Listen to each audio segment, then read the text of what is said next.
Yes, welcome to Los Angeles, everybody. Coming to you today from Studio 309. Yes. Hey. Hey, look how you turned on once we got going. There's so many podcasts out there my listeners could listen to, but they chose mine, so I appreciate that, and I want to say thank you. Who's my guest today? It's writer Paul Lieberstein.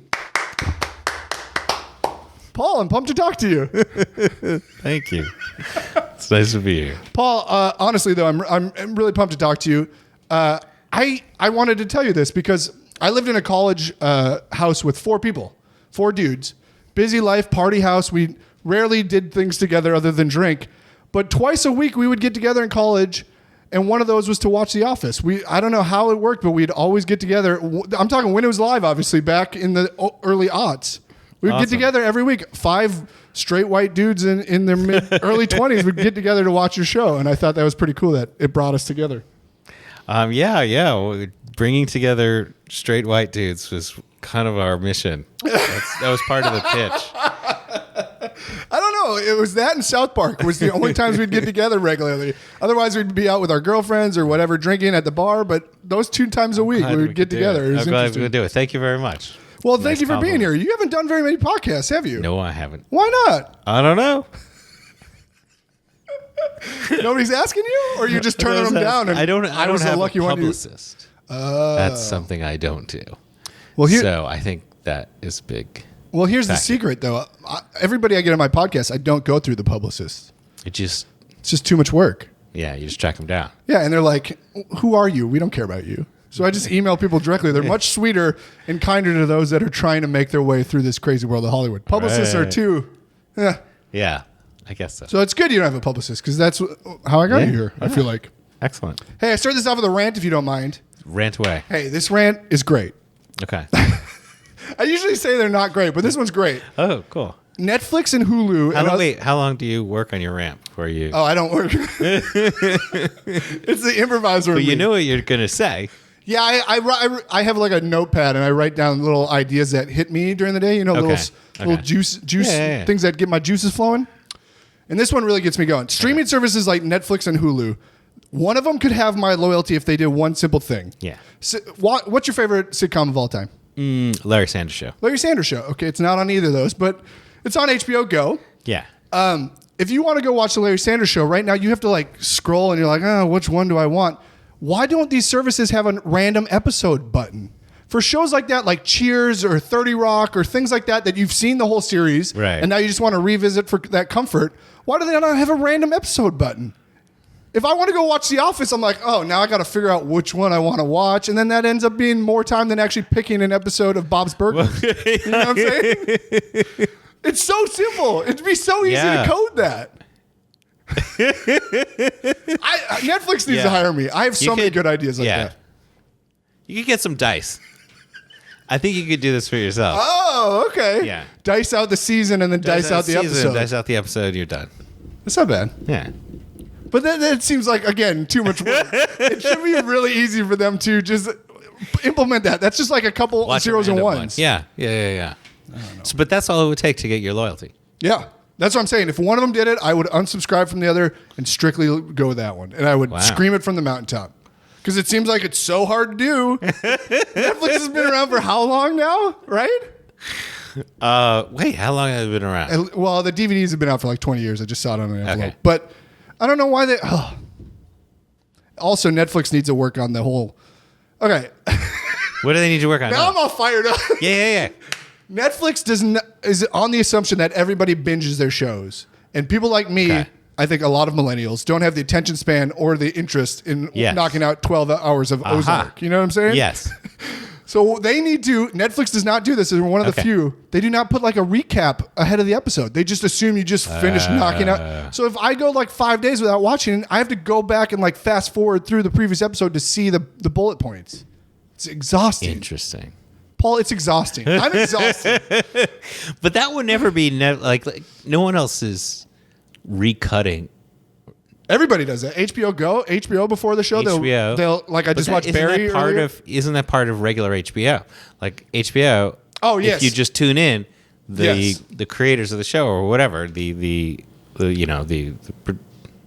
editors, whatever, they've done that recap, and you watch it before you watch it. So they're just putting on what they're given. Right. Right. And as they should, but every show should do that. I don't know why every show doesn't do that, is what I'm saying. I think it's different networks do it. Like if the greatest show on TV right now is MasterChef Junior, before every episode they put that on there, and the recaps on Hulu when I watch it on Hulu. Right. It's a great program. If you haven't seen it, I haven't. You got to check it out. These little 9-year-olds making talking about it. A red wine reduction on their flambe. It's fucking insane, man. I have no idea. That's my rant. I think that was a pretty good one. Yeah. Some of my better work. I've had some pretty piss poor rants lately. Hey, the studio beer's Real Brewery's Narcissus. No, this is their Untitled Pilsner, actually. They give this to me for free. That's fantastic. It's good. You're not drinking with me because it's very early in the day and I have a problem and you don't. Do you normally drink, though? Yeah, I like to drink. What is your go-to? Whiskey. Oh. Yeah. Bourbon or rye? What are we talking? We're talking like, I got a lot of those single malt scotches or maybe some Johnny Walker too, some blends. Sure. What's your favorite scotch? Just putting on ice. I like a Macallan. You like Macallan? Yeah. Macallan's a little... peaty? No. It's not peaty. I don't like peat. I like harsh, the guy Pete, I think. but I don't... Oh, sure. Yeah. Dalmore.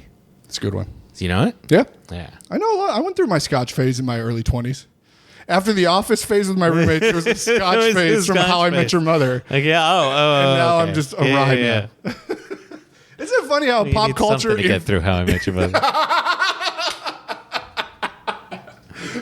the gauntlet thrown down. I love it. I like to ask about rituals and process up top. You're a big show writer. You're a showrunner. I've had a few showrunners on. I love the idea of just rituals. Do you have any rituals when you're running a show or writing things? Rituals. Interesting. Because it seems like show running is a lot of organization, leadership. Not too much. I mean, I guess process. Process or rituals, whatever. Yeah. In the beginning, I like to just talk about, spend a couple of weeks if we have it in the schedule with like no goals whatsoever. Yeah. Just talk about characters, try to find some things that are interesting just in life. Yeah. Just kicking the can around. Yeah. A lot like my rant. A lot like your rant. Just let it go. And I would say like almost everything from that's interesting gets into the show. Yeah. At some point. So do you have somebody obviously dictate this or do you record it? Taking notes, we like write down, there's usually a couple of writer assistants in there making notes. Sure. But also like when something's interesting, we just write it down on the board, note cards or whiteboard. Sure. You just like a communal sort of idea spread. Yeah, exactly. That's great. What about when you're on directing an episode or something? Rituals for that. Yeah, just any rituals when you're working.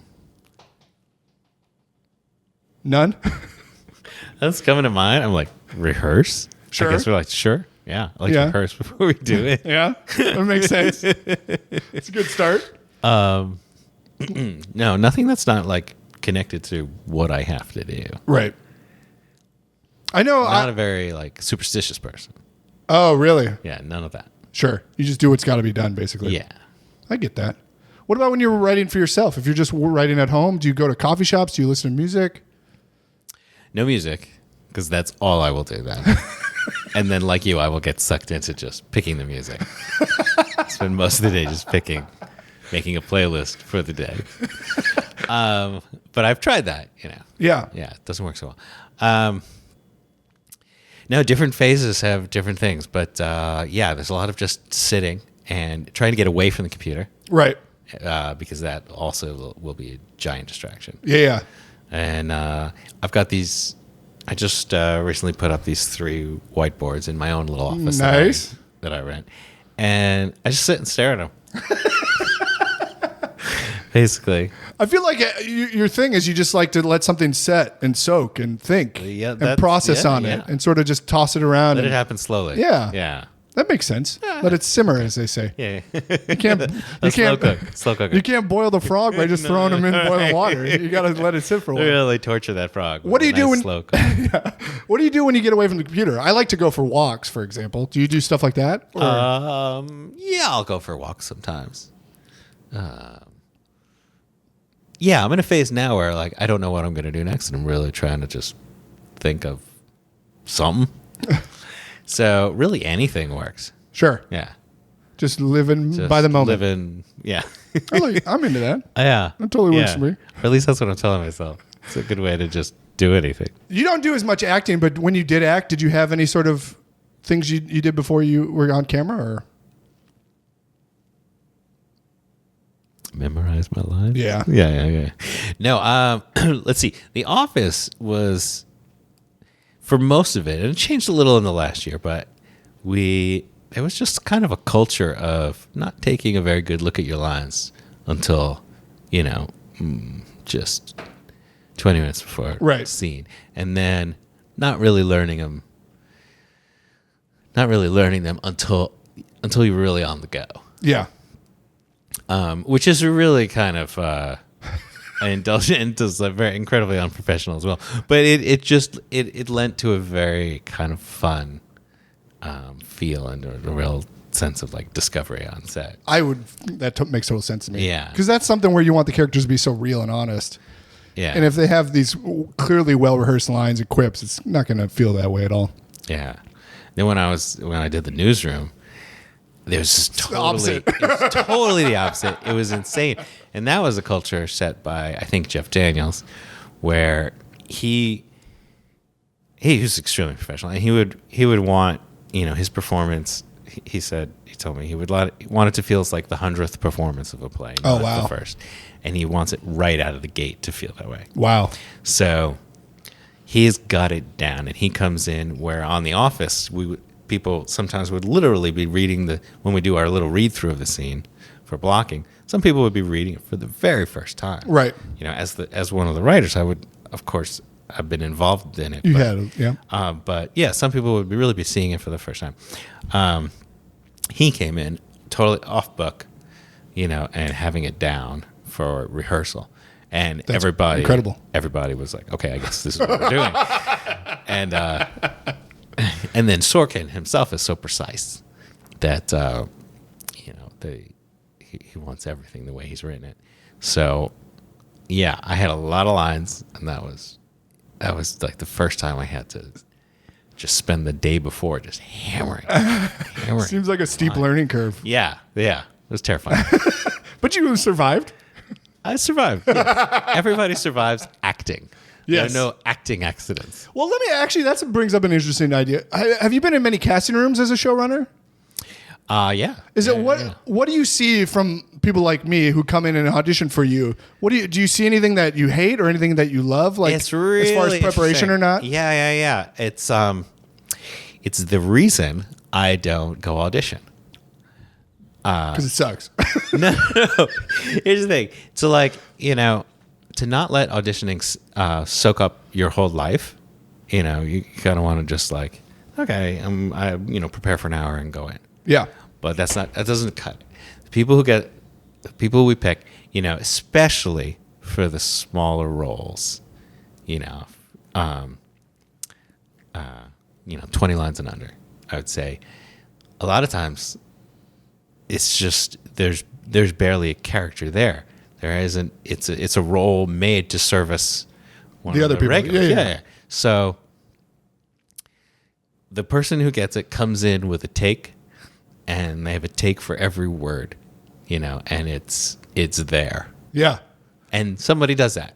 Sure. And they figure it out, and they say everything, with a little intention. Yeah. And that's what you like as a showrunner. Yeah. When someone's come in, they've done that, and because there's not a lot of time to correct someone on set. Especially if it's an ancillary character, like you just said. Yeah. So, if someone comes in, makes a character choice, presents a character, presents their lines deliberately, it's just like, yeah, okay. That's awesome. Okay that's good to hear. Then, of course, making us laugh. That always helps. Yeah. What about if the choice they make is completely opposite of what you saw? Do you still respect the fact that they made a choice and could see something you could work with, or no, they blew it? They probably blew it. Okay. But hey, well, you put yourself in the role, and that's what you do. So people are wrong for roles. That's okay. Yeah, totally. You can't get everything. I like to hear that. In the theater, there's still this idea of like, and not just an idea, but it's in practice all the time. And you're like, okay, let's cast this, 39-year-old man for a role of a 68-year-old, and we'll put some makeup on him and gray hair, and it'll be fine, because no one's looking that closely. Right. But it's just like, it just doesn't work in film and Right. TV. What's your biggest pet peeve an actor does when he comes into audition? Like try to yuck it up? Talk to us first. At all? I mean, You don't even like a pleasantry, like a hello? no. The hello is fine. Okay. I was gonna say But I then break there's every rule. But that's just me. I wouldn't advise actors to like stop being personable. Right. I'm just like not very personal. No, it's just you're going through so many people. Right. And you don't That's have what the you're time doing for all that, day, and then like this kind of pleasant conversation about like how you got here or what's up with your car or whatever. Right. I don't know. That's something I learned, and not to that extent, obviously, but something I learned quickly when I moved here was like, I was treating, initially when I moved here, for the reasons you sort of just said, I was treating the auditions like job interviews, whereas much more proper and serious. And I feel like I found pretty quickly I discovered that you got to just be relaxed and go in there and just be normal. Yeah. Rather than prim and proper and try to, Yeah, no, definitely. present yourself as if it's a job interview, even though it is, but it isn't type of thing. Yeah, I imagine it's really dependent on the role you're going out for. Right. I mean, I don't audition people for really intense, dramatic roles. Right. But that's got to be a different thing. Right. Where you got to get yourself in that Yeah, place. yeah. Are you watching Barry? I saw kinda the first reminded me of one. Barry. I saw the first one. I Did didn't catch the rest yet. That's pretty good. Did you audition for the Newsroom, or did they just ask you to do it? Yeah, I just did it because I was writing show. Oh, that's right. Yeah, with yeah. Aaron, season 3. Oh, yeah. Okay. So you just threw yourself smart.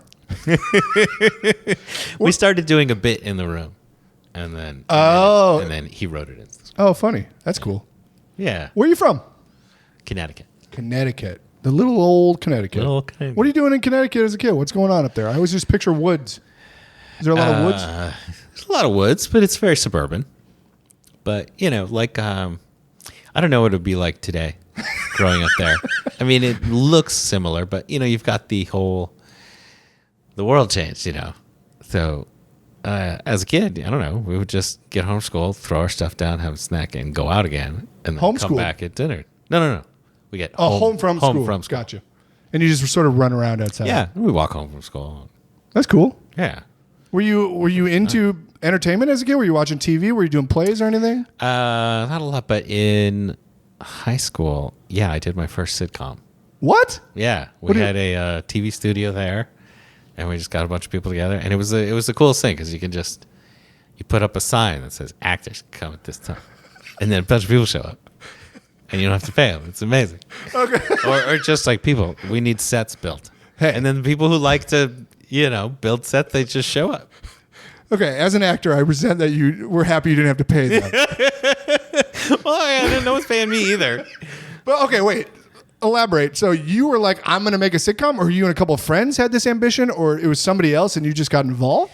I think I was walking with a friend and found that we had a TV studio. Oh. Like I didn't know the high school. And nobody was using it? Yeah, because I wasn't like in the AV club or whatever. Okay. I forget I don't know. Some people must have been using it for something, but I hope so. But then then we just asked the guy who ran the thing if we could do this. He said, "Yeah, that's what it's for." And so I just wrote the scripts, and someone else directed them. What was it about?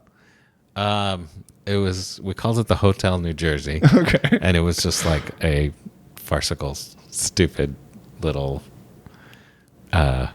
hotel, like a Faulty Towers kind of. Okay, that's amazing. Yeah, I enjoyed it. How many episodes did you do? 3. That's incredible. And how big was the ensemble? Was it pretty small, or did you get a lot of people involved? I don't think it was. I don't know how much we. An episode might have been 5 minutes. That's amazing.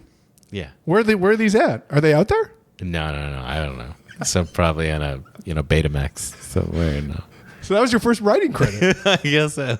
That's incredible. Did you show it to other students and stuff, or did you just literally do it for yourselves and never put it out we there? played it in the lunchroom.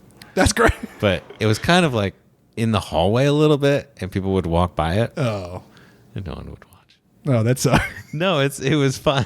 what a premiere. Yeah. As long as you didn't compete with like a macaroni and cheese day, I feel like you would have hope. Get something on one of those a week. Lunch gets too excited. This is always the best for me. The corn dog and mac and cheese day. That was my favorite.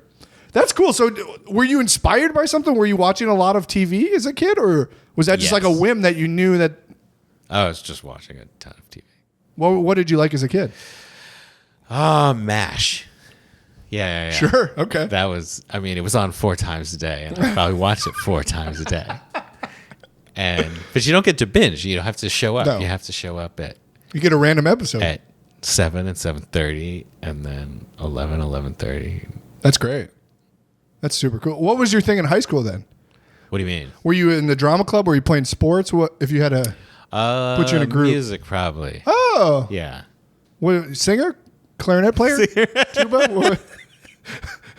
No, No, I was a drummer and vibraphone player. vibraphone. Yeah. I played a little xylophone in my day. Timpani.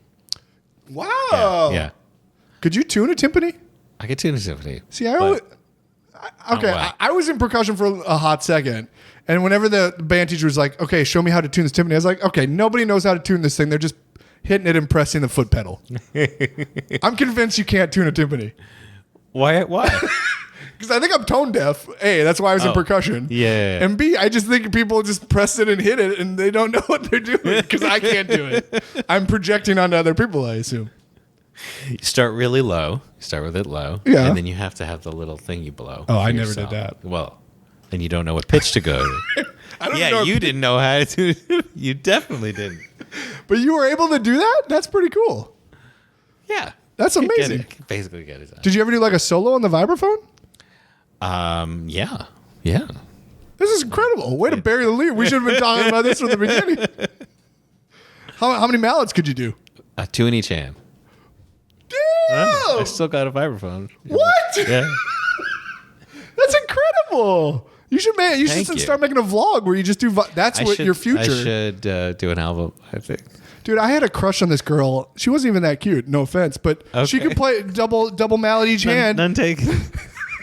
Not to you, if she somehow finds it. She could double mallet each hand, and I thought it was the most beautiful thing ever. That's pretty cool when someone can do it. It's incredible. Yeah, it looks very cool. They had to feature you at least a little bit if you could do that, because nobody else in your school could do that, I would think. Yeah, well, no one was too interested in the vibraphone. In college, I was in the jazz band. Oh, that's then incredible. I got featured a lot. So where'd you go to college? Hamilton College, It's in upstate New York. Okay. I always get confused by upstate New York, but so why'd you go to Hamilton? I don't know. Not for music. I wanted a small liberal arts school. I just thought somehow that would be a good fit for Sure. who I was at the time. And that's not too far from home. No, about a 5-hour drive. That's perfect. Yeah. That's great. And so what was your intended major? I always say intended because people always change it. I don't know if I went in with an intention. No intent. But I majored in economics. Okay, that's great. Yeah. But so the jazz was incredibly easy. I just enjoyed it. Yeah. Yeah. What are your thoughts on macro? On macroeconomics? That's the only have buzzword thoughts. I can think of. You have thoughts? What I are they? still have thoughts. I don't know if they're... Are they political? No, sometimes I feel like that everyone's still going on these old models. Oh. That just, this... Here we get to the boring part. Yeah, please do. You can get your Sounds like a fast hot forward. take. Yeah. This will make it to YouTube. He's calling his shot, folks. No, everyone's still always very concerned about the money supply and the Fed rate, and its effect on, unemployment and growth in the economy and the ease of money and lending. And I feel like that's a 20-year-old model, and we're too global, and the Fed does not have control over the global interest rate. Interesting. Anymore. That is a hot take. I think so. I think the business channels and whatever shows they're still saying that same stuff. Yeah. I just don't think it's true. Don't ever And cross path. every like indicator would lend you to believe it's not true. Sure. Watch out for Ron Paul in the hallway. He'll yell at you. Okay, so you studied economics. Was the jazz band sort of just something you joined once you got to school, or was that something you had joined right scoped away. out beforehand? No, I was really into music. Okay. Yeah. So what's sorry, I didn't do college band. I saw the marching band and stuff, but were you doing concerts and things like that all the time? Yeah, or? the jazz band does concerts. It's, no one really goes. Nobody goes. Nobody so it's goes. not like Whiplash where there's a huge auditorium full. It is not like Whiplash. Although, Was it that intense? it was really interesting how they shot that last scene with all those lights. You couldn't tell if anyone was there or not. Oh, that's a fair point. Yeah. See, when I see those lights, there's a shit ton of people there always, so I'm projecting onto them. Yeah. Nobody comes to see me when I do improv, but I digress. That was bad. Okay. So how big was the band? Was it like 20 people, 100 people? Yeah, like a 20-person jazz band. That's amazing. That sounds right. And you were the percussion section all yourself, or I would be the drummer or I would be the vibraphone player. that's super cool. What are you doing I for think your? there was a better drummer that came in, and so he got to play the drums. What was his name? Chad. It might have been Chad. Chad seems like a drummer's name, doesn't Yeah, it? Fucking Chad. that's really correct. That's funny. I don't know. That's really weird. What were you doing for fun in college? Did you do improv ever? Did you find improv in college? No, I don't sure that really existed. It's there now, but it was like this conservative, like little not so artsy school. Okay. What are you doing for fun? Are you writing at all at this point in your life, other than your sitcom days? No, not outside of like creative writing class, Okay. which was fun. So So the writing stopped, music, and then just hanging out. Tried to play soccer one year on the club team or the actual school team? on the school team. Were you athletic? I really tried hard. No, I made JV for a while, but that's only because they didn't really cut anybody. That was pretty terrible. Although I got to say, it was a pretty terrible team. Well, it's because the field was covered in snow 9 months of the year, probably. Yeah, probably. That's fun. Were you a was defense mid? I'm not sure I ever got that far. I would play mid or defense because I definitely didn't have like a striker's foot. Okay. That's a fun one. So after you graduate college with your economics degree, what's your move? Do you know you want to write at this point, or are you still sort of like? No. Then I get really swept up in like the '80s finance thing, and I like try to get a job as an investment banker. To their credit, they were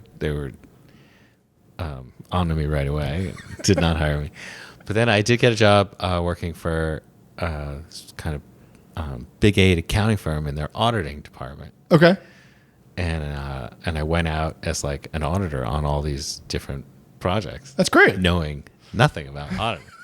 This is where? In Hamilton town, or? No, after I graduated in New York City. Oh, you moved to New York City? Yeah. Okay. Had you? That only lasted about 6 months. Okay. And I got written up a lot. And they told me I had to learn how to look busy. Like that was written down in my... What? Yeah, they just really wanted me to look busy all the time. That's so weird. I guess I was daydreaming. You moved to New York because finance is all in New York? Is that why you moved to New York? Yeah, I grew up an hour outside the city. Yeah, everything was there. Sure. So when you realized you weren't destined to be an auditor / financier, and I just quit, and which was amazing. did you do like a mic drop or something? No. Like a fuck you type of exit? It was a fuck you, but it was such a tame fuck you within the boundaries of being an accountant. Like it was a shirt that wasn't quite appropriate and a tie that also wasn't quite appropriate. You really stuck it to him. I really did. You know, I was like, Paul's "Ooh, losing it. stripes. Oh shit, what's happening? So wait, did you just stop going, or did you announce that you were? No. I gave notice. Oh, it wasn't even super tame. Yeah. Okay, so how do you go from that to writing? Where's the jump? I'm missing the disconnect, or it's disconnected. I was so bored while I was there. It was awful, and I always liked writing. Yeah. When I was always writing, I guess in school, and just started even while I was working there. Started writing again. Tried to get on Sesame Street. Which What? was in New York? Yeah, really wanted to write for Sesame Street. They just had like an open audition for writer or open submission it for was writers. really hard, and I didn't get on. Oh, but you I knew just they were kept- hiring. No. I was like knocking on the door of Sesame Street. Wow. Here's my sketches. I wrote this for Grover. A lot of people don't know Sesame Street actually is just down in Tribeca. You can just go down there. You could just Take a left off Houston. It's right it's hard there. to get to. Yeah, you're easily lost. Wow, that's aggressive of you. That doesn't seem like you up until this point at all to be that forward with something. Yeah, that was aggressive. I think That's I really great. annoyed them and did not get it. You got to do that though. But I just kept writing sketches and writing sitcoms. Just for yourself, yeah. So where do you finally get paid or get a job in the industry? I hooked up with another guy, and we wrote some stuff together. Because at the time, and maybe still a little today, but definitely at the time, it was a lot easier to break in as a team. Yeah, I think it still is. You think so? Yeah, I just had Craig Gerard on. He broke in his team. I've had a few people recently that. Uh-huh. Yeah, because they pay you half. They pay you half. They got more voices in the room, yeah. And with these really small staffs today, I'll bet teams. I'll bet that works. So what was I saying? Where did you meet? Where did you meet the writer at? This is a guy my sister introduced me to. She went to college with him, and he was Okay. interested in writing. And so we wrote together for a while, and then it wasn't really working out, but some of the stuff we did was good. Yeah. And it got us a job on Clarissa Explains It All. That was my first show. That's so amazing. We wrote there together, and then like I said, it wasn't really working out. How do you get the job though? How you're writing this stuff? How do you get it in the hands of that staff or whatever? We started just sending it to everywhere, and he had a friend on In Living Color, and In Living Color started to have some interest, and we never got that job, but based on that, we got an agent, William Morris. And What? The William Morris agent got us Clarissa Explains It All. Wait, okay. For people that don't know, obviously William Morris became William Morris Endeavor. It's one of Yeah. the biggest agencies. They don't return phone calls to anybody. So how, without selling anything, how did you get an agent there? Well, I don't know. They were interested. I guess this was a long time ago, so Yeah. maybe they were still growing at that point. I think back in the day when there was a lot fewer networks and shows, they would show up. So they had people covering In Living Color, and then those agents would show up. That's cool. They'd go to tape night, and they'd keep talking to all the writers. And Sure. They would know what's going on and who might get hired, and so they were Scouting. Yeah. That's interesting. I feel like that doesn't happen anymore, as you alluded to. I think they don't really do that. It's just spread too thin. I've had a lot of writers on too recently that don't have representation. They write for legit shows and they don't even have representation because That's cool. you like that. I Saves do, you although 10%. I don't know how they're going to get kind of their next job. Well, I think it goes to networking, like you said. You know somebody that works on a show, and then they pass your stuff around, type of Yeah, I mean, most of the time you're getting your own jobs. stuff. Yeah, Yeah. especially in writing, it seems like. Yeah. But you said they got you But not Clarissa all the Explains It All because they. Oh, yeah. I They had just no connection submitted to it? that job. Yeah. So how did that go? How many did you guys ever write an episode of that, or were you just in the room? we wrote one episode together. That's amazing. Yeah. I had no idea that is that even on your Oh, it is on your IMDb. That's hilarious. What a way to Did break you watch in. that as a kid? I watched some of it, not as religiously Not as every episode. No. In that era, I was on the Full House tip. Ah. Same age as Mary Kate and Ashley Olsen. I was convinced we were going to get married, but to both of them. Oh, wow. That'd be fantastic. Okay, so you get in a room. What's that like? Is that really exciting for you? Nerve wracking? How? Yes, exciting, nerve wracking, but it wasn't really a room in a traditional sense. I think there were 3 of us. Oh, four. Wow. So did you get in on the first season then? Second season. Oh wow. So somebody left. Yeah. Oh wow. That's a tiny room. Yeah, it's a tiny room. That doesn't happen, I feel like. Yeah. There was a feeling over there that you didn't really have to be original because the kids were watching it for the first time. Oh. So it was new to them. Interesting. Yeah. So that's why that was the reasoning for having a smaller room? I don't think that was the reasoning. But I think it might have been part of it that you could just, we don't have to work that hard for an original story. Did that pay well? Compared to it was a guild show. Okay. So compared to your auditing, it was pretty great, probably. Oh, it was insane. In fact, I have never felt richer in my whole life than when I went from, basically nothing or a regular salary to the Writers Guild minimum. That's amazing. Because Writers Guild minimum is set for like a grown up to kind of support his family. And not be rich, but support his family. But when you're just like a 20-something, that's just like, holy crap. Yeah. These checks are huge. Although New York was it expensive back then too? Or not as much, obviously. I moved out here and then got the job. Oh, you got Clarissa Explains It All in L.A. I was in L.A. We got the job. It took us back to New York to write it. And I forget where I was living when I did that. And then we went to Orlando to shoot it. Wow.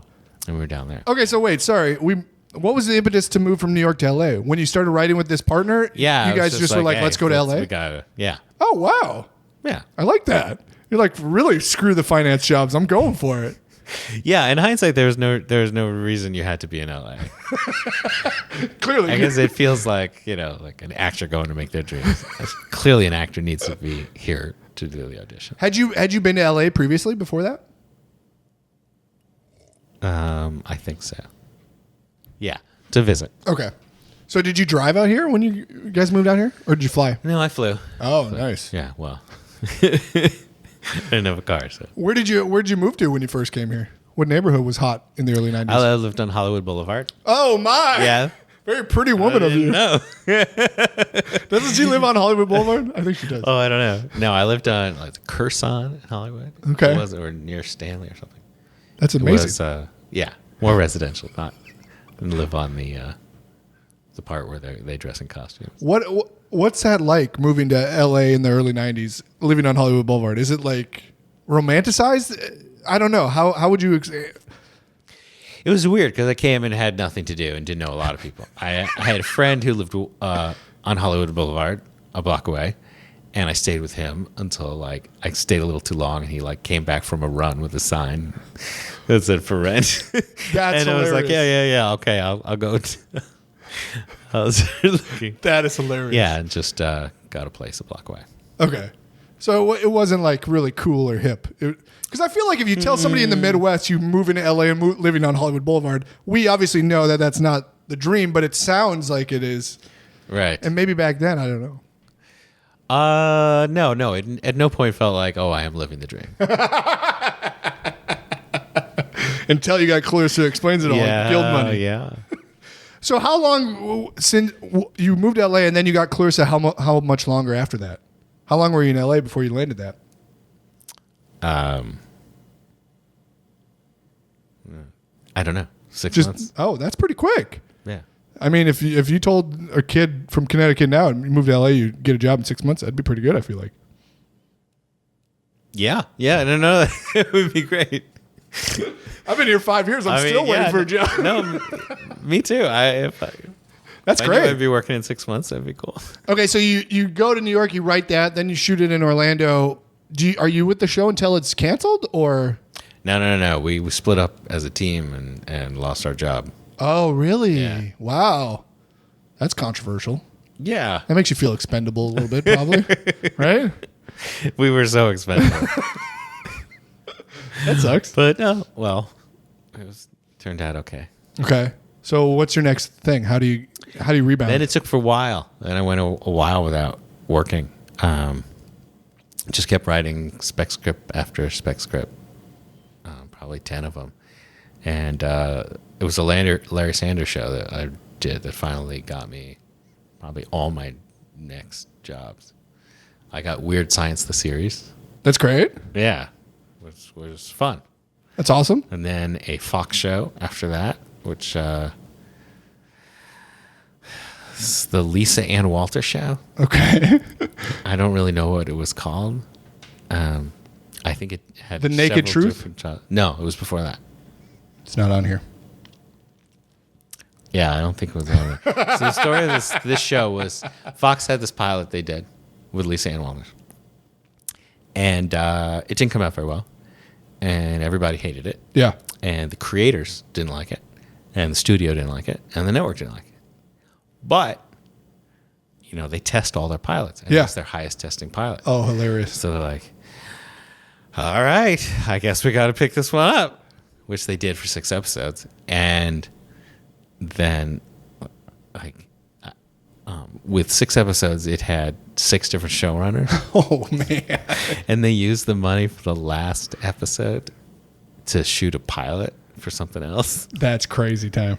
Nobody liked it at any point. Oh, it was a real disaster. What do you learn from something like that? That's got to be a big learning moment, I feel like. Probably learned a lot, but that was one of my first real big rooms. Right. First real writer's room. Yeah. Despite the dysfunction, or in light of the dysfunction, I guess. Yeah, I wasn't there for even the whole run of it.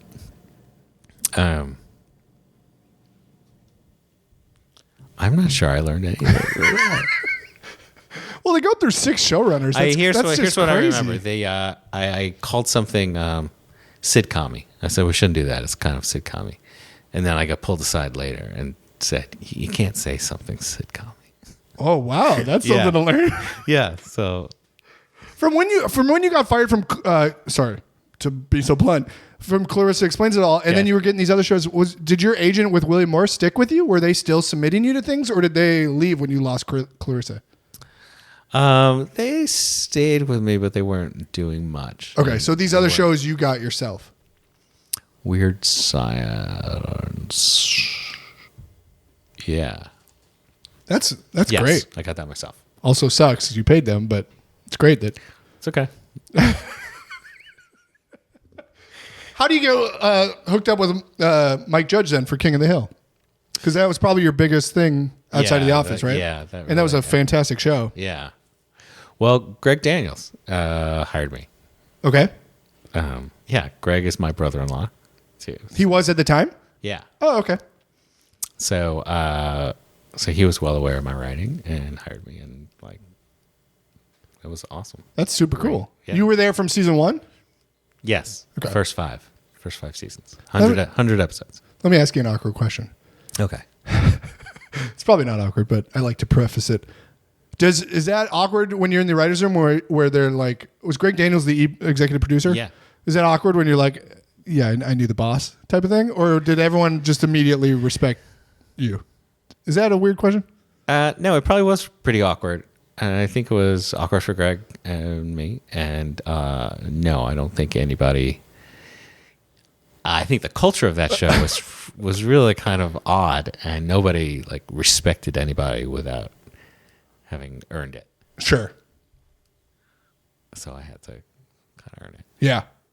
But after a while, all that stuff falls away. Yeah, of course. But I just ask because I feel like everyone has their resentments towards nepotism, I feel like, but then at the same time, they would do it. They would be the first ones to do it themselves. So it's a weird. Well, yeah. And I was very slightly embarrassed by that. But I don't think, I don't know. I think I pulled my weight. Yeah, it seems like it. Yeah. Yeah. I would assume you would have gotten fired right away if you were just smooching off of Greg. Yeah. That's great. How many, did you direct any of those, or when did you start directing? Was it The Office? Or Yeah, it was The Office. Okay. Because it would be probably hard for you to direct an animation. It was weird. So animation has a director, but the director is an animator. Right. That's the person who gets the credit. So there's a couple phases, and one is directing the actors while they're recording their lines, Right. which I never did. And then there's kind of supervising the storyboards and doing all that stuff, which is a lot like directing And show running almost a little bit too. Yeah, and that I did, and that was great. That was very informative and interesting to think about for the first time, framing a shot. Right. How many times did you do that on King of the Hill? Well, for every episode that I wrote. Oh, I wrote about that's 15. cool. Yeah. Oh, wow, that's a big help then. Was directing and show running something you always wanted to do, or was that just something Well, that yeah, you fell everybody into? think that's the road. So without even thinking about it or knowing what it's going to be like, every writer's on staff is like, okay, here's the 6 stages to becoming a showrunner. Right. The different levels, and then that's the goal. But I kind of feel like head writer is maybe the most fun part of being a writer, Why do you say that? because there's so much management in show running, and you don't really get to write as much as you want Yeah. or enjoy. Because it's all the extra organization of schedules and things. It's so much. You're in charge of so much. Yeah. But because of that, you're out of the room so much, and there's a head writer everybody runs their show a little bit differently, but most of the ones I've been on, there's that head writer who sits at the table all the time and is in charge of, maybe not the overall story, but the execution. Yeah. And that's really fun. Sure. See, I feel like a lot of people wouldn't want to direct though. Like I part of me does, but I don't know. I feel like there's just so much pressure on the director, and everyone's looking to you, and a lot of people just want to write. Yeah, it's awesome. There's a lot of things that feel like they're promotions that aren't promotions. Right. Yeah. It's like, well, of course I want to direct, but yeah, if you just like to write, just write. Yeah. But you aspired to direct. I did start to really like it. Yeah. Yeah. Because you just like to see your vision Yeah. come to the paper. Yeah. That's cool. So when King of the Hill ended, Greg Daniels jumped right to the office, or did you create the? No, I didn't have anything to do with it. The British guys created it. That's right. And he adapted it.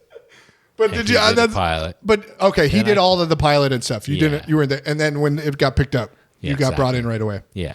Okay, so how does the Toby character come about? Did you always want to? Was that something that was thrown? He's shaking his head. Was that something that was thrown into that Greg wanted you to do, or Greg had this idea that it would be good and interesting for the writers to know what it was like on set. Okay. And for a lot of shows, there's this kind of firewall set up between the writers and the actors. Sure. Where, they chat amicably, but they're really not supposed to chat about the show. And you're kind of going out of school, and things are supposed to go through the showrunner if they're going to get to an actor, and it had a kind of a side effect of, I think, sometimes distancing the two and creating, some animosity sometimes. Yeah, of course. So I think Greg, and you'd have to ask him, but I think he intentionally wanted to, break that down a little bit. I like that. Yeah, I think it was great. So basically, he just decided there should be some ancillary characters that are also the writers in the show. No. It was really for the experience of going on set once. Oh. And then it took on the then president of the network, Kevin O'Reilly, saw the dailies and saw what I was doing and liked it. Right. In fact, I think even backing up before that, I was filling in for some characters. All the writers filled in for some characters at the table reads before they were all cast. Right. That's great. And I was just getting some laughs, so we did it. And then the Kevin O'Reilly thought I was funny and just asked for more. And so we did more. And then I don't think any of us really stopped to appreciate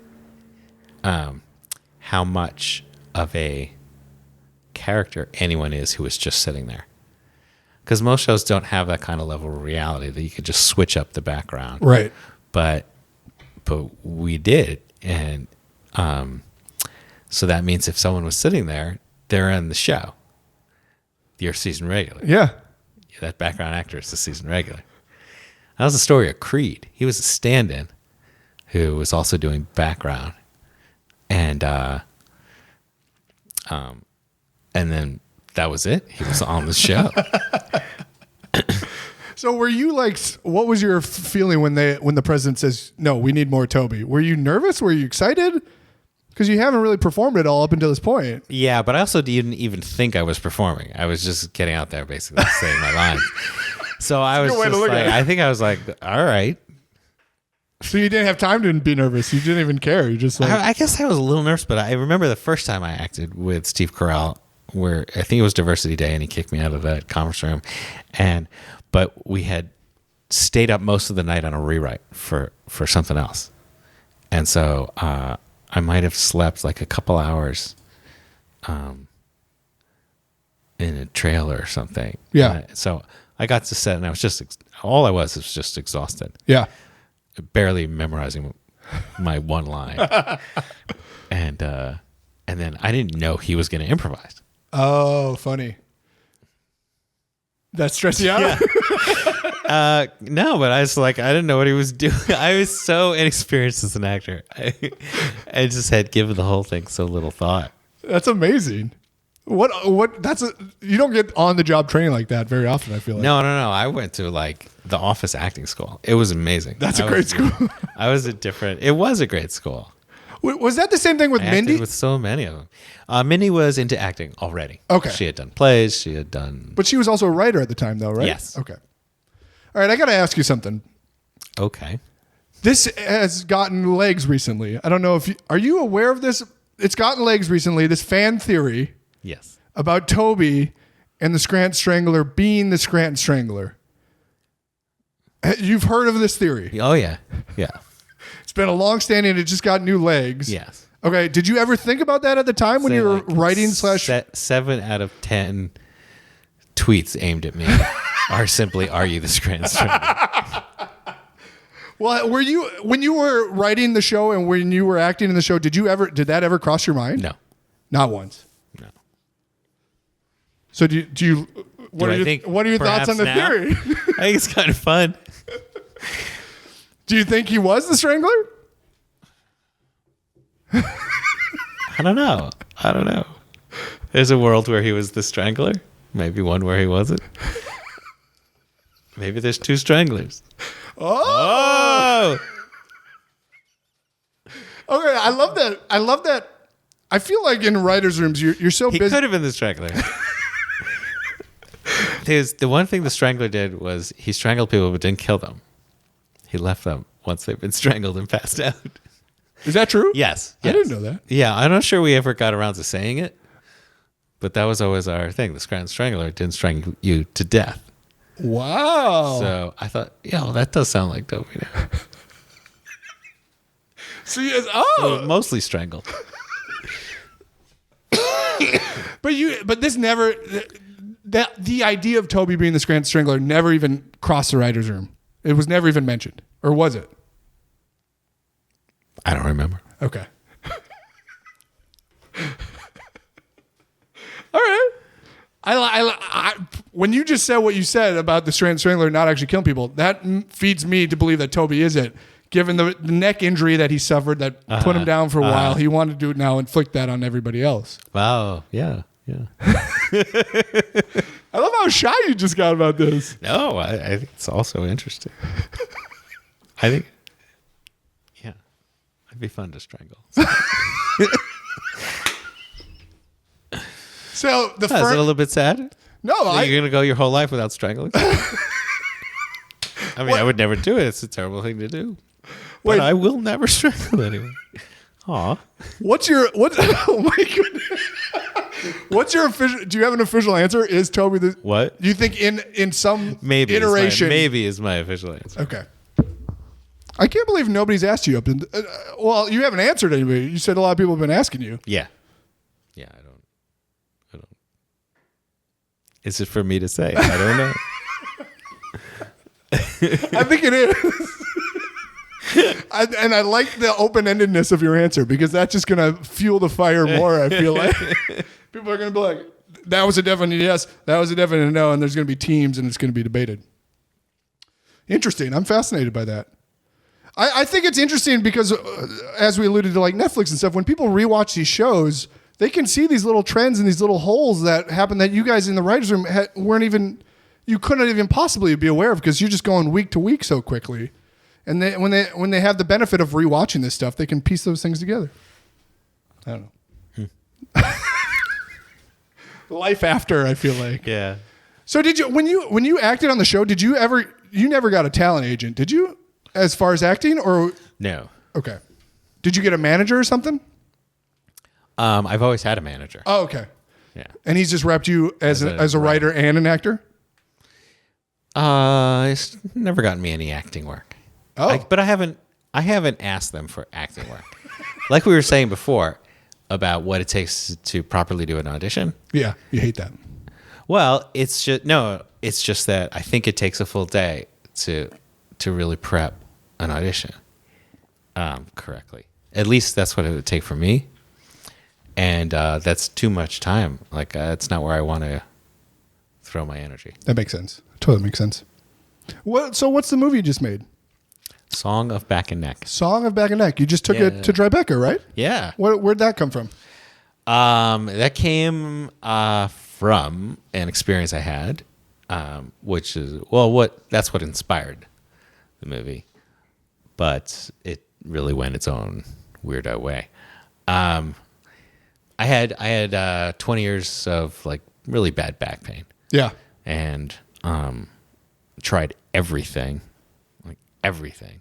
And an orthopedic surgeon was telling me he'll operate in a year if it's still this bad. And then my wife gave me this book, and I read the book, and within 3 days it was gone for good. From reading a book? Yep. Okay. So it was psychologically based. Oh. Okay. And it turns out most back pain is. Oh. And so did you just give away the ending of the movie? Kind of. That's great. So did you finance it and everything yourself? No. I found some finance partners. Okay. I did partly myself. That's great. Bulk of it was some others. And how many times did you show it at Tribeca? I've never been to a we got into competition at Tribeca, so they showed it. They had 6 showings. That's fantastic. Yeah, it was really cool. That's exciting. I thought it was really exciting. I was really happy to get in. Yeah, I bet. Yeah. And there's just you make an independent movie and there's just a couple of places to sell it these days. A lot of the festivals have gone the way of big movies, For sure. They just feel like they can promote it that way. Yeah. So, you can't get into Toronto or Can. Can't get into can. With these tiny, sub-million movies. Or, maybe something can break out, but. Right. Is that something you want to, again, you mentioned you don't know where you're going in the future. Did you like the process of making a film, or do you? I really did. And I want to make another movie. Okay. Yeah. Do you have a preference over TV or film? No. Yeah. No, I want to do them both. And I think it really depends on the idea. Sure. Content is king. Story is king. Pixar said that. Well, story is king for a feature. Sure. And story is largely irrelevant for a sitcom. It's true. It's I characters. So. It's all characters. Yeah. People will never quite get that. I mean, executives or whatever. Right. It's just a basic framework to let characters play. Yeah. You got to let them find their voice, and then people want to come back for the characters, not the whatever hijinks is happening in that episode. I get it. I should be an executive. Hey, we're over an hour. Is there anything we missed in your journey before we get to the set questions I ask everybody? The set questions? Yeah. Is there anything we missed, though, first that you think is important? No. Okay, cool. Let's do it. First one I ask is describe what you do in 3 words. You got 3 words to explain what it is you do. What are some other words? This is where you got to put improv in. I'll give you a few examples. The most common answers make people laugh, so don't do that one. Some people say like entertain, empathy, change. Some people use sentence, some people don't. Huh. Some people say dad, lover, baker. I don't know. Nobody's ever said that. Sit, think, write. That's great. That's a good answer. Much better than make people laugh. How do you do that? How do you sit, think, and write? You got to elaborate. As many words as you want. It's just really just like, if I'm thinking about what I really do most days, it's go somewhere, sit down, and then just think of something I could possibly write down and write down. Yeah. Like that's it. That's what my life looks like.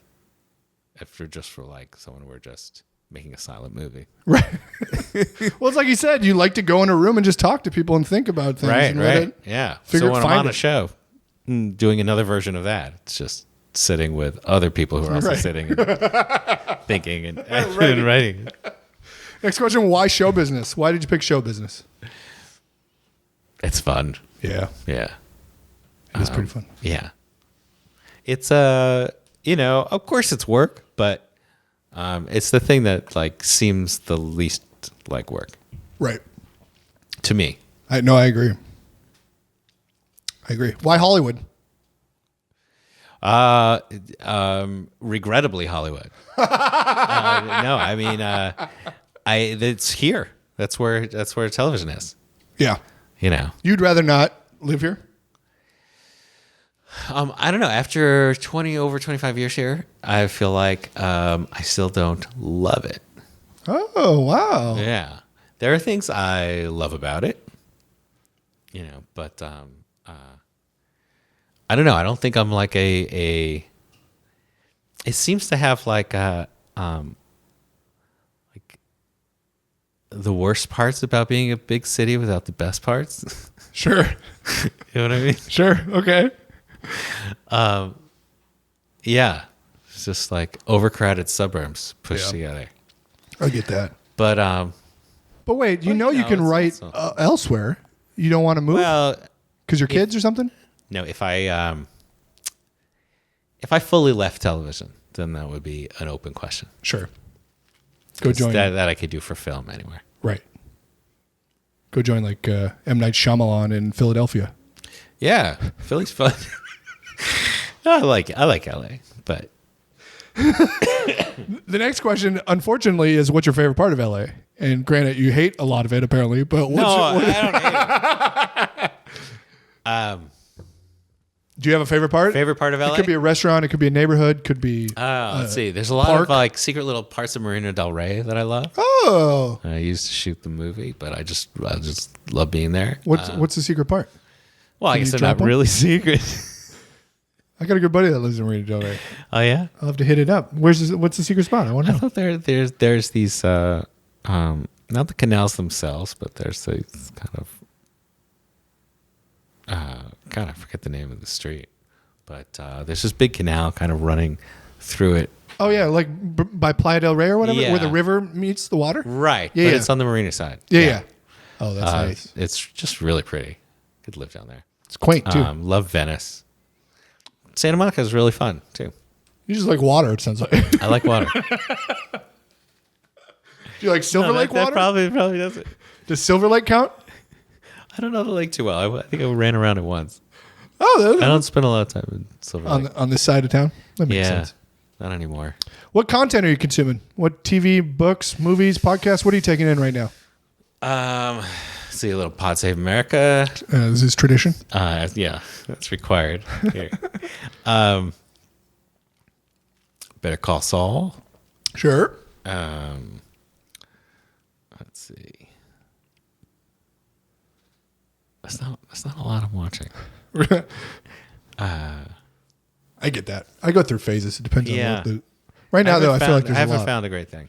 What you Well, know? right What? now People you- tell me there's a great thing, and then I don't write it down, and then I can't think of what. Well, to right watch. now you got MasterChef Junior. Highly recommend it. As somebody with kids, Okay. you'll be crazy impressed. Barry, Silicon Valley. Yeah, Brock, Barry, I need to bring back in. Brock Meyer just started again. Love that show. I just had the creator on. I'm watching a lot right now. Yeah, Veep is I would say one of my favorites. Oh, sure. Problem Areas is really good on HBO. Wise and X new show, talk show. Oh yeah, I recorded it. I haven't watched it yet. It's good. It's good. He's really funny. He's so funny. And I'm a big talk show guy. I love it's a different format. It's just him, no audience, sort of like That's PBS. Really good. It's really good. Shake up that format. I'm into it. I don't need to watch another talk show. Yeah, with the standard guy format. with a window next to him. Yeah, I don't like that. Yeah. Like a Weekend Update or John Oliver. I'm so over that format. I don't like that Yeah. format. Yeah, It's done and done. like Who- the desks. Yeah, the themselves. desks. Yeah, They suck. kill it. Who would you work with if you could work with anybody? Good question. I have such a list. Oh, okay. Run it Yeah. down. What do you got? No, there's so many people I'd love to work with. I don't know. I always say Vince Vaughn. I always Sean want Penn. to. I don't want to work with Vince. Sean Penn, I'd like to work with. Oh, Yeah. You want to direct him? You want to write for him? Write and direct for me. That's cool. That'd be pretty cool. Could be your next movie. Yeah, I don't know. He doesn't do a lot. He just wrote a book. That's out. I gotta pick it up. Okay. I'm curious. I don't know anything about it. What's the favorite thing you've done in your career?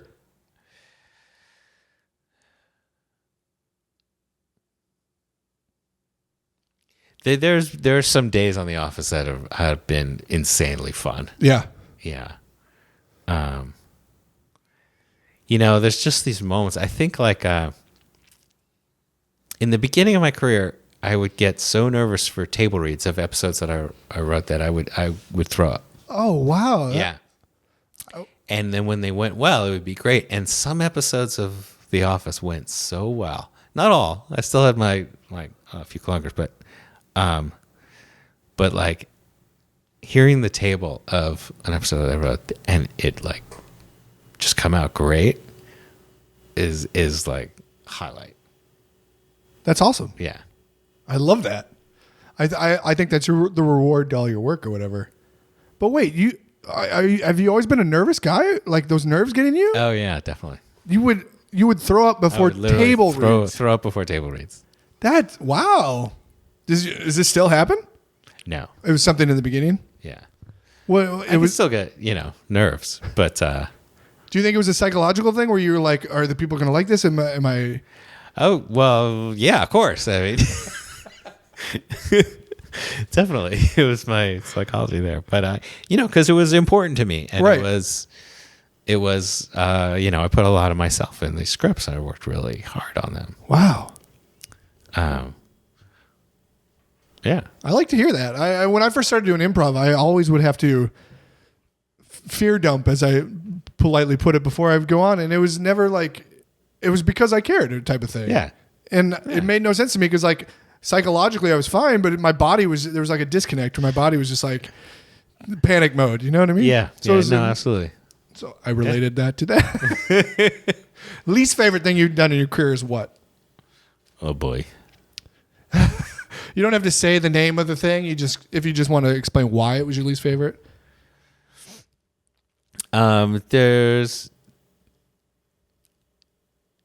sometimes I've been on a show that was just completely wrong for me. Like I got in and I was once I realized what they were doing, I realized I have nothing to offer. Sure. This. That's got to feel awkward. Yeah, it was kind of rough. Like, well, I'll just say it was the Drew Carey show, and I got in and I did it after King of the Hill, and there was some stuff that I, as a viewer, I watched the show and I thought it was a lot of fun. It's just like they were just having a good time, but that wasn't really what was going on in the writers' room, Right. and I could not help. I spent a year just like unable to help them do that. That's tough. Yeah, that's tough. Yeah. That's tough. Well, it's only so tough. You're still getting paid. Yeah. But it must feel shitty. Like, oh, I wish I could do something. Yeah, it sucks to not be like, because I was coming from an environment where I was contributing a ton. Right. King of the Hill was a really good fit. That's tough. Last question. How do you define success? What does success mean to you? Other than the Writers Guild minimum. I don't know. Enjoying your days, I guess. Simple. Yeah. Yeah. No, I think it is really simple. Yeah. Yeah. There's something that's so obvious to all of us, and everybody talks about it, but nobody acts on it. And it's simple as like, there isn't anybody who will, if you ask, say, does money bring happiness? Does fame bring happiness? Everyone knows no. Right. But then everyone tries to become more famous and get more money. They're just trying There's just no correlation. Yeah. At least that I found. Yeah. I think it's internal success. I think you can't throw money and fame at it. It's just going to continue to until you're happy with yourself or whatever. Exactly. Enjoying your days. Hey, you made it in, Paul. Congrats. Hey, you did a podcast. Thanks for having me. What do you got to promote? Just the movie, I guess. How do we get the movie? Ghosted, I guess. How do we get the movie? Do we get it? Oh, so maybe I can't promote the movie just yet. Are you still working on Ghosted, or did that end? It ended. I don't know if it'll be back. They say it's going to air in July. Okay. I did the last 6 episodes, not the first 10. Yeah, they brought you in, didn't they? Yeah.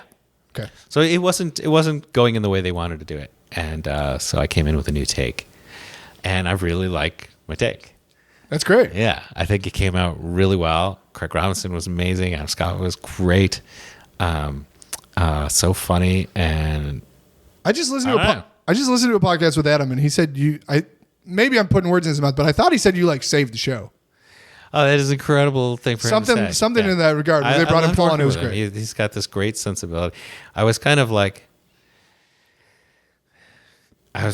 gone. I went into it where hearing like, oh, Adam's like gonna be not gonna let you do what you want, but Adam and I were clicked completely. That's awesome. And we did exactly what we both wanted. It was like, yeah, that's great. Super cool. Check out Ghosted, folks. Paul, you're wonderful. Thank you so much for doing the podcast. I wish you nothing but continued success. Thank you very much. Last thing you do, it's choose your own ending. However you want us to finish, we can do it.